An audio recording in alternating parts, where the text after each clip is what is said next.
মাত্র একটা মশলা দিয়েই পটলের ঝোল বানিয়ে নেব। আশা করি তোমাদের ভালো লাগবে। পটল তো তোমরা অনেকেই অনেকভাবে খেয়েছো, পটল চিংড়ি, পটলের দম, কিন্তু আমি এরকম রান্না করব না।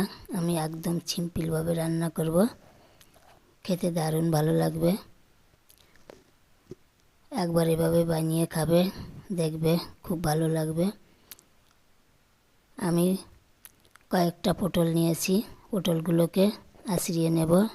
সবগুলোকে আঁচড়িয়ে নিয়েছি।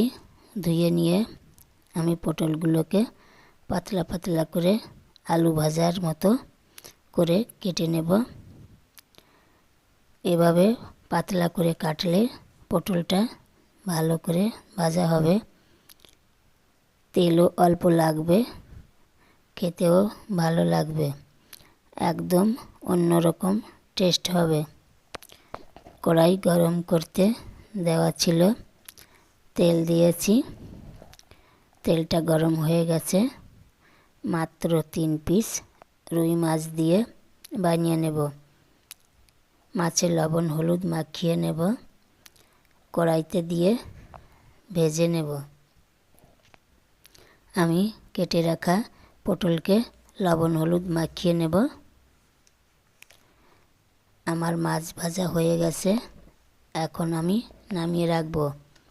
আর ওই তেলে কাঁচা লঙ্কা দিয়ে দেব, আর হলুদ লবণ মাখিয়ে রাখা পটলটা দিয়ে ভালো করে ভাজতে থাকব। ভালো করে ভেজে নামিয়ে রেখে দেব। কড়াইতে আর সামান্য একটু তেল দেব। তেলটা গরম করে নেব। ফোড়নে দেব জিরা, পরিমাণ মতো জল দেব। ভাজা পটল বেশি জল দেব না, অল্প জলেই রান্না হয়ে যাবে। সামান্য পরিমাণে লবণ দেব, হলুদ দেব। আগেই পটলে মাখানো ছিল লবণ হলুদ। ভালোভাবে জলটা ফুটিয়ে উঠলে ভাজা মাছটা দিয়ে দেব, আর তুলে রাখা ভাজা পটলটাও দিয়ে দেব।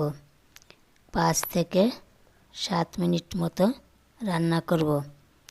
সবাই বলে পটল রান্না করা ঝামেলা, মশলা ছাড়া নাকি পটল খাওয়া যায় না।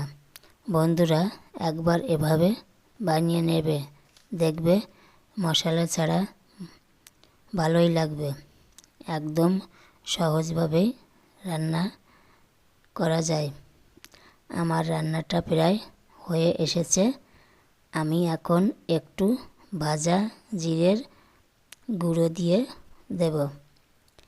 গা মাখা মাখা ঝোলটা থাকবে। এমন পর্যায়ে আমি লবণ দেখে নামিয়ে নেব।